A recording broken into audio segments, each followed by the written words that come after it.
Hey everyone, welcome to DARPAN Dialogue. While housing is something that's on everybody's mind, and as we kick off 2020, we figured we would connect the banking side of things and the real estate side of things, especially since property assessments are in the mail out.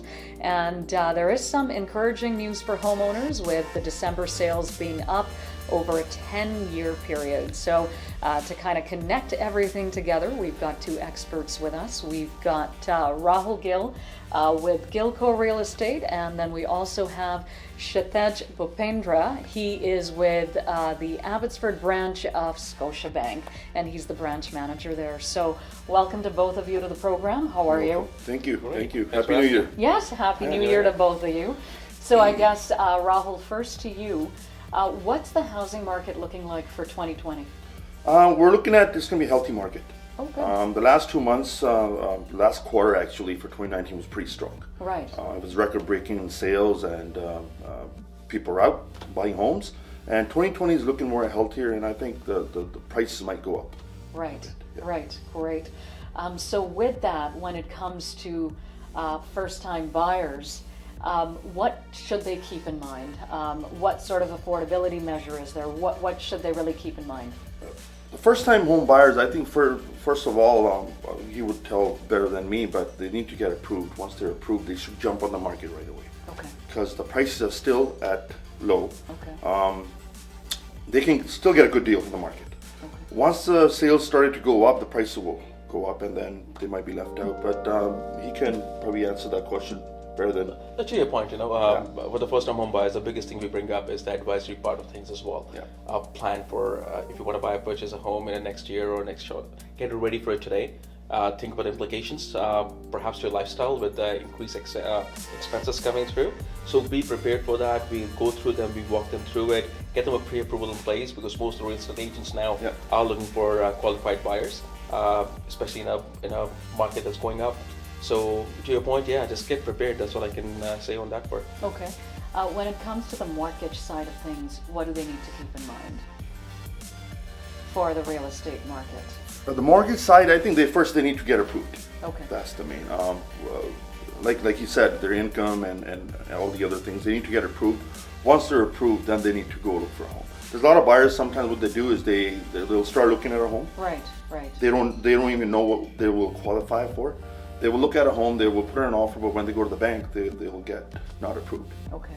So my advice to the home buyers is, first go to the bank, get approved, get a pre-approval letter, then come see us and we'll help you find a home. Okay. Yeah. When it comes to short-term and long-term investment in property, what are some things that they need to keep in? Real estate is the best investment you can do. Okay. So either it's short-term or long-term, it's gold mine. Whenever the market is slow, whenever the market is high, it does not matter. As soon as you get into the market, eventually you will be doing the best investment of your lifetime. Wow, that's amazing. Yes. So you said that for all of 2020, the housing market is looking strong? Well, it's gonna look strong, yes. Yeah, We're hoping, and I think it will be strong. That's great. Yes. That's It'll be a good year fantastic. for everybody. First-time home buyers, I know that the government offered them a home buyer's grant to help them out. How effective has that been for people? Well, honestly, it's a bit too early to comment on that, because anytime a program of such nature comes out, the adoption phase is a bit longer. Okay. So right now, the simplest way I can put it, it's way too early to comment on that. But I do see it in due course. Some people will take advantage of the program. It's not for everyone, but I'm sure there are people out there who will take advantage of that. A lot of people don't even have knowledge about that. So what needs to happen so that gets I think out to more people? the first-time home buyers need to get more educated. Right. I think it's the best thing is to go to the bank and talk to a mortgage broker professional and find out what you qualify for. If you qualify for a certain amount, then you know that you can go out and look for a home in that price range. Okay. Instead of if you're qualified for $900,000 and you're looking for a home for $2 million, it does not make sense. Absolutely. Yeah. We have seen way too many disappointments as well, where customers go out, look at their dream house, and they'll come to the bank and they won't do not get qualified. Right. And it's a disheartenment for them. And being a first-time home buyer, it's very emotional for them. The kind of spike that we've seen in properties over time, is that just going to keep going up? Like $1 million home, a $2 million home, like, you know? Like I said, I became a realtor in 2005. Okay. And the first property I sold was a rancher. I listed it for $232 and I sold it for Which is for unimaginable $215. in this So day now and if you want to buy a rancher age. in West Union, you're looking at close to $1 million. Wow. So I'm not going to say that the prices are not going to go up. Right. Prices will always be going up all the time. Okay. But sometimes it'll take time. You know, it won't spike up right away. Right. But slowly, And real surely. estate around the world has been going up all the time. Okay. Yeah. All right. BC, especially Lower Mainland, has been unique Yes. on that. Right, it certainly there's has so many been. things Yeah. going on, with the immigration being a major factor over here. The demographic, a lot of Indo-Canadians and South Asians and Yeah. Chinese, they truly believe in having real estate as the Absolutely. biggest, A part lot of of the portfolio. millennials especially. Right, they're getting in there. Yeah. That being said, with the interest rate being record lows, Yeah. right now we're talking about where the interest is going to go. Right. Right, and a simple answer to that, no one knows. The economists are saying it's going to stay flat. Mm-hmm. Right, but that being said, if we start looking at tariffs, if they get taken away, Right. there's upward pressure on the bonds, and that puts upward pressure on interest rates.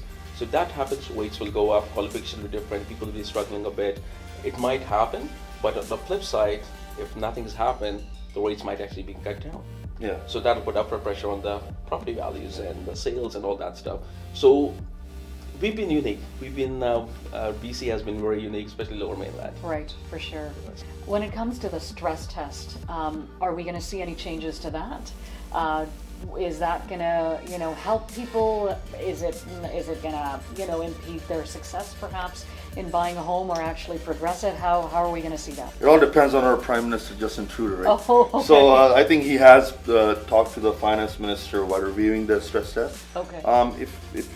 I think if they do make slightly changes in that, the market will pick up Great. more, and the first-time home buyers will have easier to qualify. Stress test is not a bad thing.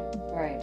We do want to avoid what happened in the US, and we also know what happened. So buying a house, investing money, for us, for the banks, the biggest thing is the financial well-being of an individual, making sure they're buying a property they can truly afford and sustain it Right. over long term. And stress test does that for us. Now, could there be some changes made to it? Possibly, but that's not my decision. What we do is look at a customer. And that being said as well, there are times where we made exceptions, even with that stress test. Right. Because we look at the client's overall picture, not just that one purchase they're going to do today. So overall picture, can they afford it, they can sustain it, the right reason for buying a property. We have to look at those things as well. All right, and are we seeing that a lot of people are drawing capital gains as well from their property?